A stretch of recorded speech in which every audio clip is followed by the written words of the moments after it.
They spent weeks, months, even years in detention. Yet these freed Palestinian detainees are almost perversely seen as the lucky ones.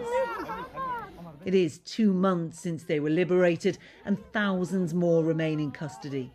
Among them, medics who worked in Gaza's hospitals throughout Israel's war on Hamas, held in Israel in bleak conditions and for most, no charges or no prospect of release.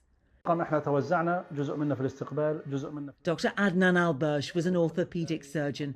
He trained at King's College in London, but felt it was his duty to return to Gaza and work. Throughout the conflict, he operated on the dying, only to be injured himself during an Israeli airstrike on his hospital. He continued to work, sleeping alongside colleagues, calling his family whenever he could. In December 2023, he was taken by Israeli forces. After 4 months in detention, Dr. Al-Bursh was dead.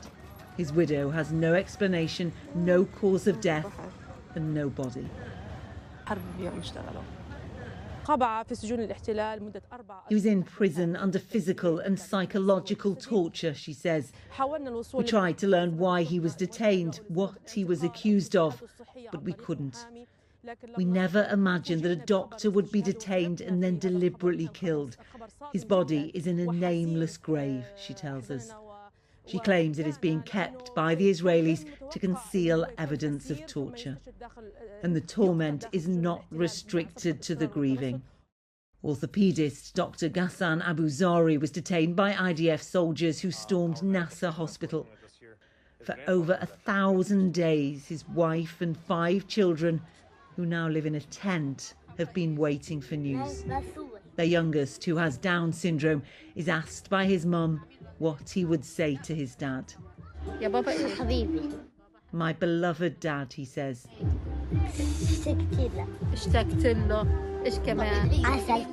I miss you. Every time someone came asking where Dr. Ghassan's family tent was, we would rush to them, hoping they had news, says his wife. We never imagined that a doctor could be subjected to detention or humiliation. They did nothing wrong to deserve imprisonment.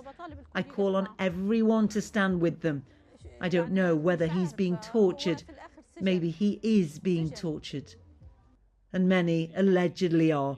This former prison guard at the State Amman detention centre saw it for himself.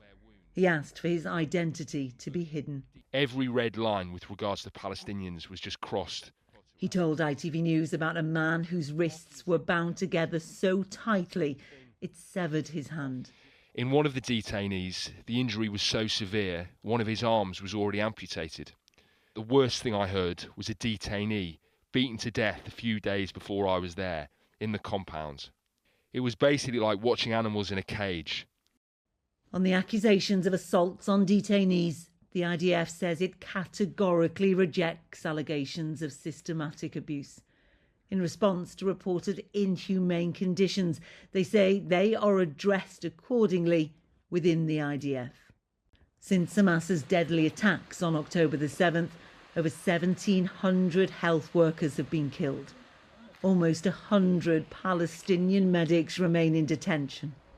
In war, and now in relative peace, the horror for those who sacrifice so much goes on. Rachel Townsend, News at 10.